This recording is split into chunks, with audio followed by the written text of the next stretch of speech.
हरियाणा की हर अपडेट के लिए बेल आइकन दबाएं और सब्सक्राइब करें STV हरियाणा न्यूज। नमस्कार, मैं अनामिका अजय मिश्रा, आप देख रहे हैं सुपरफास्ट 100। दिल्ली के हरियाणा भवन पहुंचे सीएम मनोहर लाल कई केंद्रीय मंत्रियों से करेंगे मुलाकात। पार्टी के वरिष्ठ नेताओं से संगठन विस्तार पर हो सकती है चर्चा।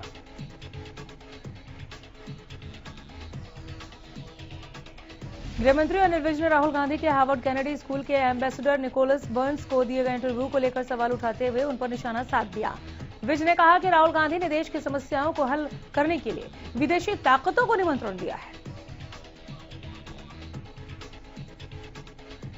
राहुल गांधी देश को दोबारा गुलाम बनाना चाहते हैं, उनकी सोच पर सारे देश को ध्यान देना होगा। विज ने कहा कि बड़ी मुश्किल से हमने आजादी प्राप्त की है, विदेशी ताकतों को हमने बाहर निकाला है, लेकिन राहुल दोबारा उन्हें निमंत्रण दे रहे हैं कि वो इसमें दखल दें जिसकी किसी भी कीमत में इजाजत नहीं दी जा सकती। जनता दरबार पर बोलते हुए गृहमंत्री ने कहा कि जनता दरबार में कोई भी समस्या लेकर आ सकता है, उसका निराकरण भी किया जाएगा। विज ने कहा कि प्रदेश के सभी जिले के सभी एसपी को आदेश दिए गए कि वो रोजाना 12 से 1 बजे के बीच लोगों की समस्याएं सुने। अगर पुलिस से संतुष्ट नहीं है तो मेरे पास भी आ सकते हैं। लोगों से उन्होंने कहा कि स्वास्थ्य समस्या के चलते हफ्ते में 2 दिन जनता दरबार लगता है।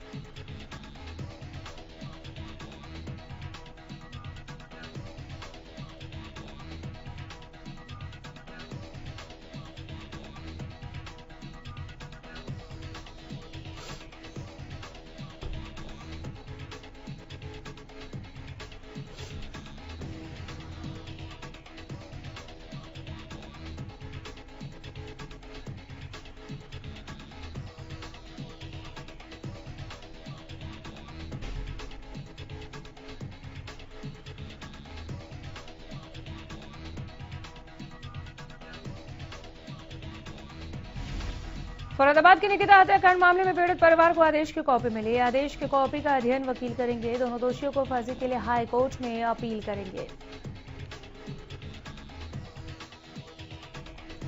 जेजेपी विधायक रामकुमार गौतम कोरोना पॉजिटिव। गृहमंत्री अनिल विज ने फोन पर रामकुमार गौतम का हाल जाना। चेस्ट इंफेक्शन और कोरोना से संक्रमित हैं गौतम।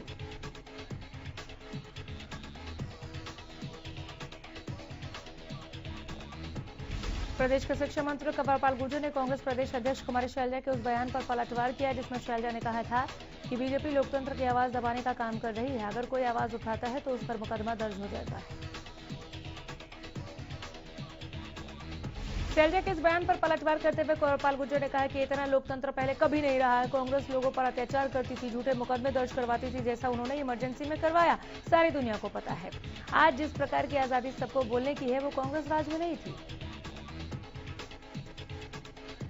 हालांकि अब तक सरकार ने ऐसा कुछ किया नहीं है। सबको स्वतंत्रता है। अगर मैं अपनी स्वतंत्रता का इस्तेमाल करके दूसरों की स्वतंत्रता में बाधा डालता हूं तो वो अपराध है।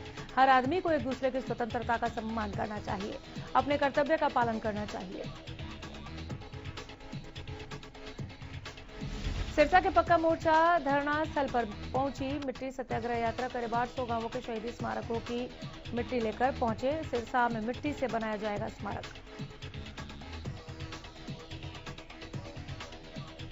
देश में कोरोना संक्रमण की बेकाबू रफ्तार से हालात चिंताजनक हो गए हैं। हर दिन कोरोना मामलों का रिकॉर्ड टूट रहा है। देश में 195 दिनों के बाद रिकॉर्ड 89,000 से ज्यादा नए कोरोना केस आए। स्वास्थ्य मंत्रालय की ताजा रिपोर्ट के मुताबिक पिछले 24 घंटों में 89,129 नए केस सामने आए। 714 लोगों की जान गई, हालांकि 44,202 ठीक भी हुए।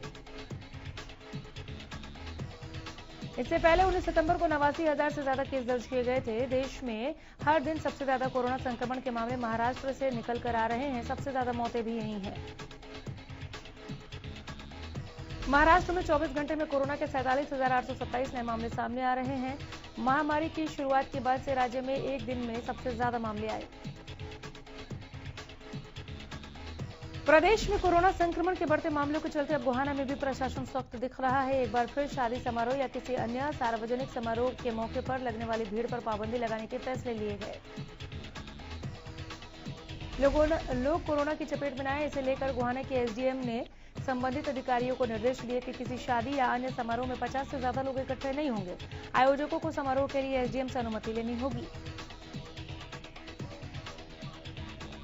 साथ ही कोविड नियमों का पालन करना होगा। इतना ही नहीं, बिना मास्क के घूमने वालों का चालान भी किया जा रहा है। तो वहीं दूसरी तरफ वैक्सीनेशन का काम भी तेजी से चल पड़ा है। कृषि कानूनों के खिलाफ किसानों का आंदोलन 129वें दिन भी जारी है, लेकिन इस गतिरोध का अब तक कोई हल नहीं निकला है। किसान अपनी मांगों को लेकर बॉर्डर पर डटे हैं।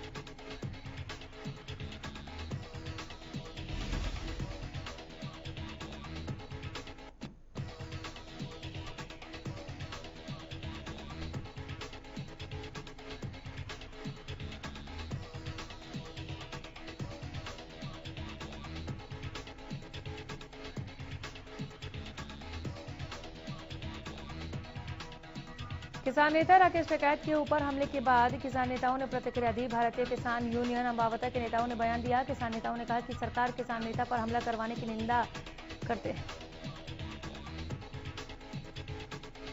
साथ ही कहा कि सिंघू बॉर्डर पर चल रहे आंदोलन में सभी व्यवस्थाएं किसानों ने की है। वहीं किसान नेताओं ने कहा कि आरोपियों की जल्द गिरफ्तारी की जाए।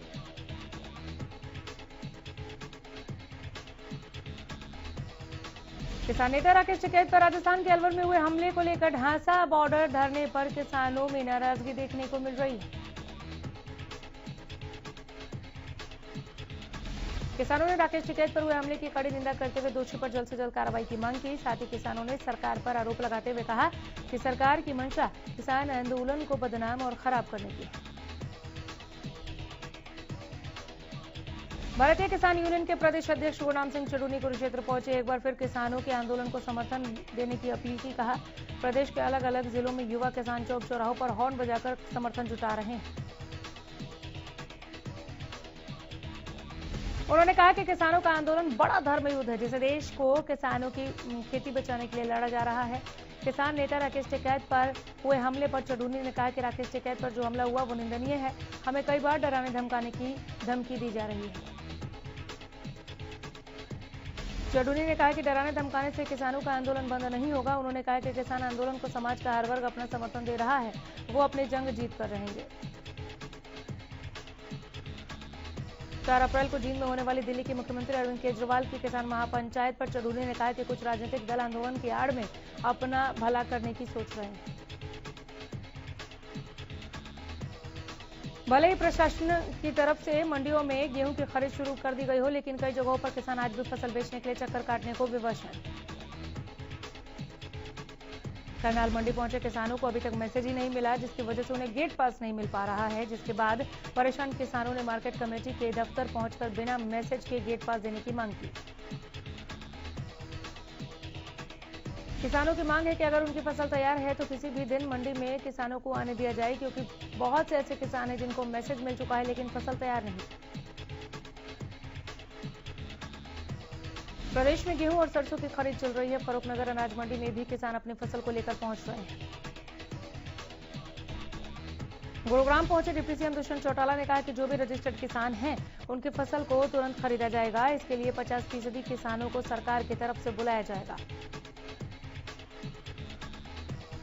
20% किसान जो चाहते हैं कि उनकी फसल पक चुकी है और तय समय से पहले सरकार उनकी फसल खरीदे तो 24 घंटे में उनको टोकन दिया जाएगा।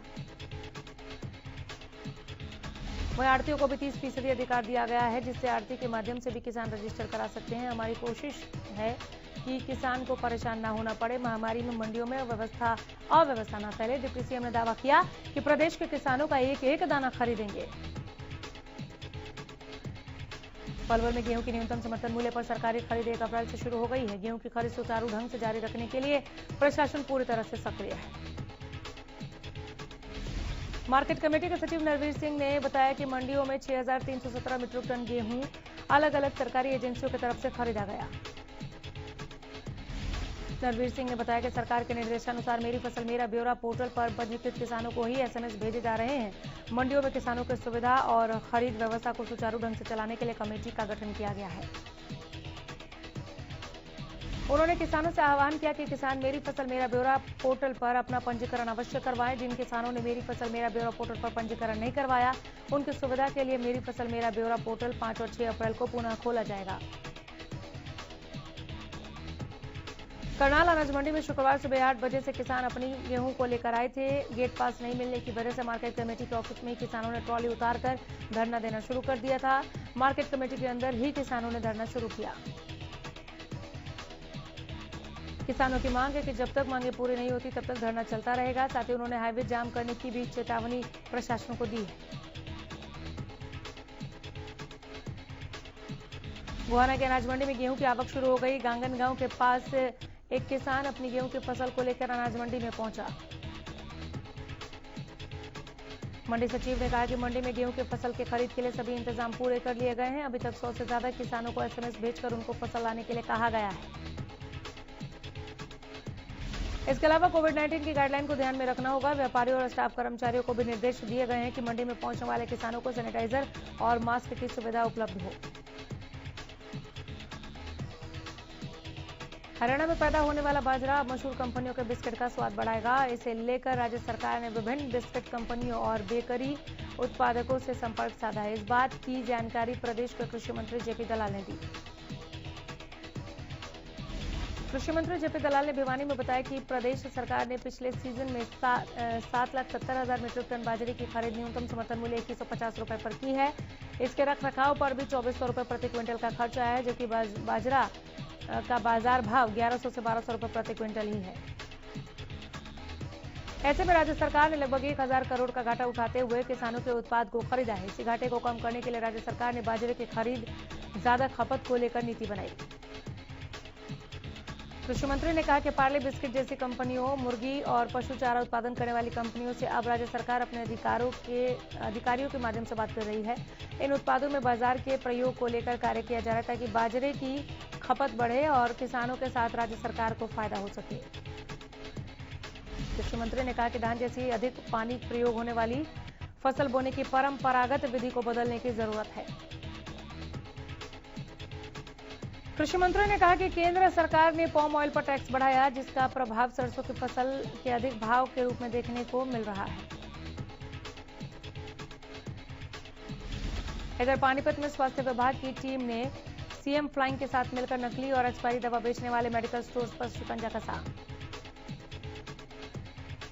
पानीपत के कलंदर चौक मेडिकल स्टोर्स के सभी रिकॉर्ड खंगाले गए। एक मेडिकल स्टोर में गड़बड़ी पाए जाने पर उसे सीज कर दिया गया। ड्रग्स कंट्रोल ऑफिसर विजय राजे ने बताया कि सीएम फ्लाइंग को शिकायत मिली थी कि पानीपत में कुछ मेडिकल स्टोर संचालक नकली और एक्सपायरी दवाइयां बेच रहे हैं। इस शिकायत के आधार पर ही आज छापेमारी कर कार्रवाई की गई। चरखी दादरी की अथॉरिटी में तत्कालीन एसडीएम और आरसी क्लर्क द्वारा मिली भगत कर दूसरे राज्य से चोरी की गाड़ियों के फर्जी दस्तावेजों के रजिस्ट्रेशन करने का मामला सामने आया है। दरअसल सीएम फ्लाइंग की टीम ने जब दादरी एसडीएम कार्यालय पर छापेमारी कर खंगाला तब इस गड़बड़ झाले का खुलासा हुआ। छापेमारी में 2 चोरी की गाड़ियों के फर्जी दस्तावेजों पर दोबारा रजिस्ट्रेशन होने का खुलासा हुआ है, जिसके बाद सीएम फ्लाइंग की शिकायत पर सिटी थाना पुलिस ने तत्कालीन एसडीएम सतबीर कुंडू और महिला आरसी क्लर्क राजकुमारी सहित अनेक पर केस दर्ज कर लिया है। यमुनानगर के तेजली निवासी 12 वर्षीय वंश पिछले 9 सालों से इनल मस्कुलर डिस्ट्रॉफी नामक बीमारी से जूझ रहा है। वंश की बीमारी के चलते परिवार वालों का रो रो कर बुरा हाल है, क्योंकि वंश की हालत बेहद गंभीर है। वंश को जो इंजेक्शन लगना है उसकी कीमत 16 करोड़ रुपए है। परिवार ने कई एनजीओ और सामाजिक संगठनों से भी संपर्क साधा, लेकिन हर जगह निराशा ही हाथ लगी। वहीं मामले में प्रदेश के कैबिनेट मंत्री कंवरपाल गुर्जर ने बताया कि मीडिया के माध्यम से मामला संज्ञान में आया, जो भी हो हर संभव मदद करेंगे। कंवरपाल गुर्जर ने बताया कि वो नियमानुसार कोशिश करेंगे जिससे कि वंश की मदद हो सके। जिला civil surgeon doctor Vijay Dahiya का कहना है कि बीमारी भारत में लाइलाज है। दवाइयों से इस बीमारी पर कोई फर्क नहीं पड़ता। इसका इलाज विदेशों में है, लेकिन बहुत महंगा है।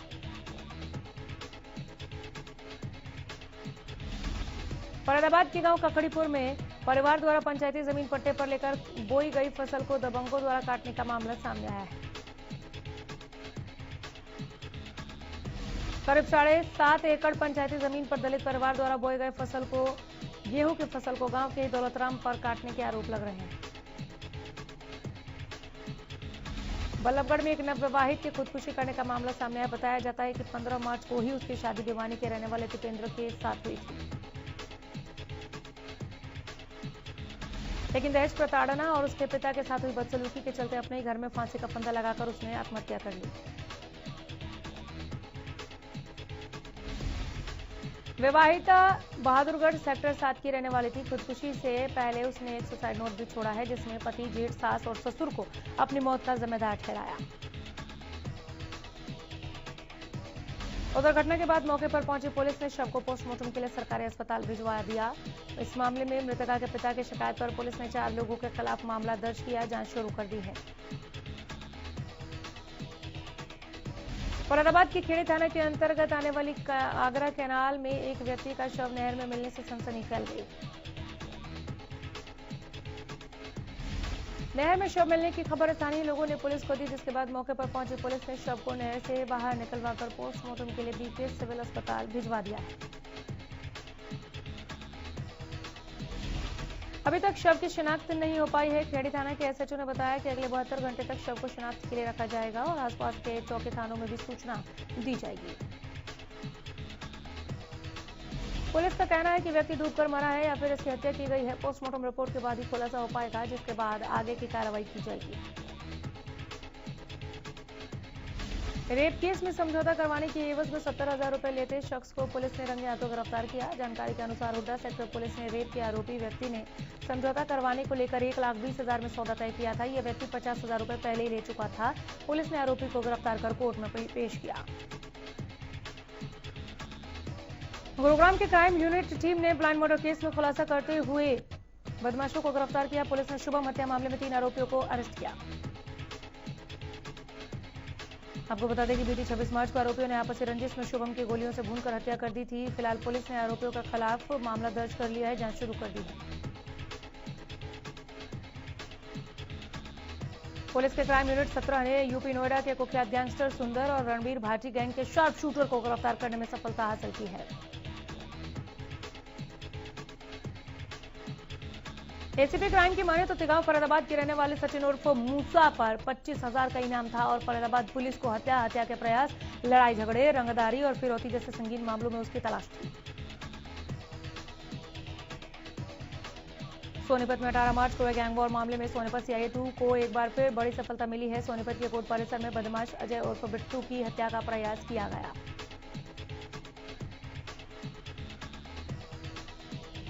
इसके अलावा बदमाश बिट्टू के घर पर भी दूसरे गैंग के बदमाशों द्वारा हमला बोला गया। दूसरी गैंग के एक बदमाश अमित को सोनीपत सीआईए 2 ने गिरफ्तार कर लिया है। पुलिस ने अमित के पास से स्कॉर्पियो कार और एक बुलेट प्रूफ जैकेट भी बरामद की है। आपको बता दें कि सोनीपत में हुए गैंग वॉर में अजय उर्फ बिट्टू पर कोर्ट परिसर में गोलियां चलाई गई थी। इसके अलावा बदमाशों ने उसके पिता को गांव बड़ौना में गोलियों से भूनकर मौत के घाट उतार दिया था। इस गैंगवॉर के मुख्य सरगना गैंगस्टर रामकरण और अन्य 2 आरोपियों को पुलिस पहले ही गिरफ्तार कर चुकी है। मामले की जानकारी देते हुए सीआईए 2 इंचार्ज अनिल कुमार ने बताया कि हमने गैंगवॉर मामले में रोहतक निवासी अमित को गिरफ्तार किया है।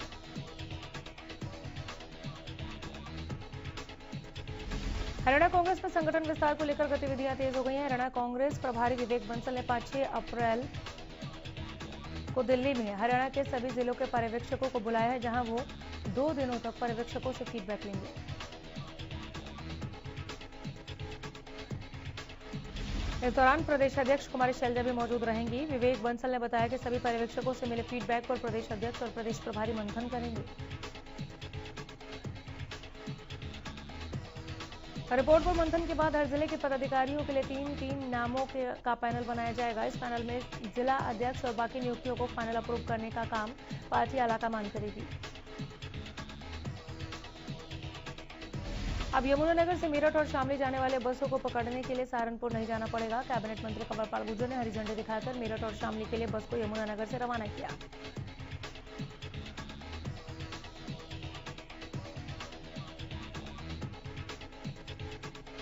कैबिनेट मंत्री कंवरपाल गुर्जर ने इस दौरान कहा कि इन बसों के चलने से यमुनानगर की जनता को लाभ होगा। इस दौरान मंत्री ने यमुनानगर डिपो की तारीफ भी की।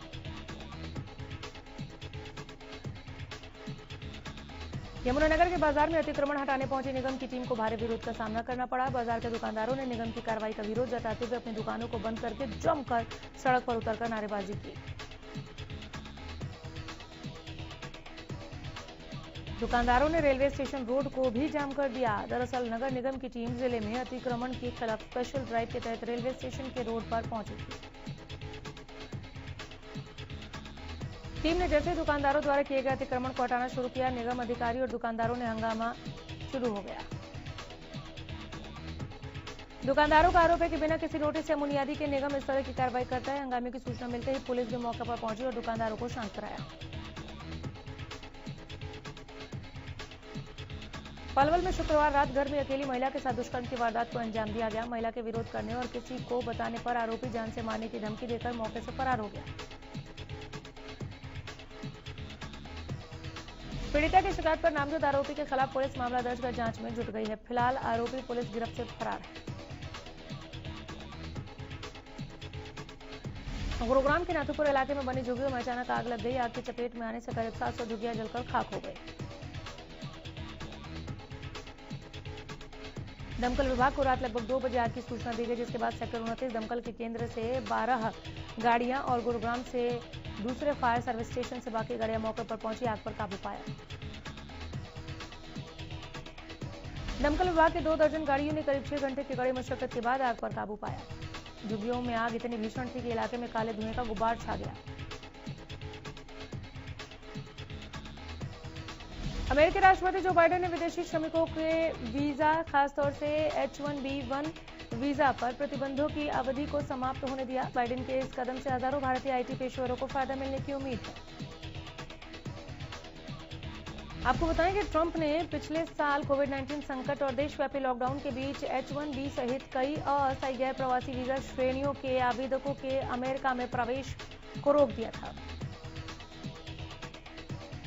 देश में वैक्सीनेशन का तीसरा चरण चल रहा है। इसी कड़ी में फिल्म अभिनेता अमिताभ बच्चन ने कोरोना वैक्सीन की पहली डोज ले ली है। इस दौरान अमिताभ बच्चन ने सोशल मीडिया पर पोस्ट करते हुए लिखा कि मेरी कोरोना वैक्सीन हो गई है। सुपरफास्ट 100 में फिलहाल इतना ही। नमस्कार।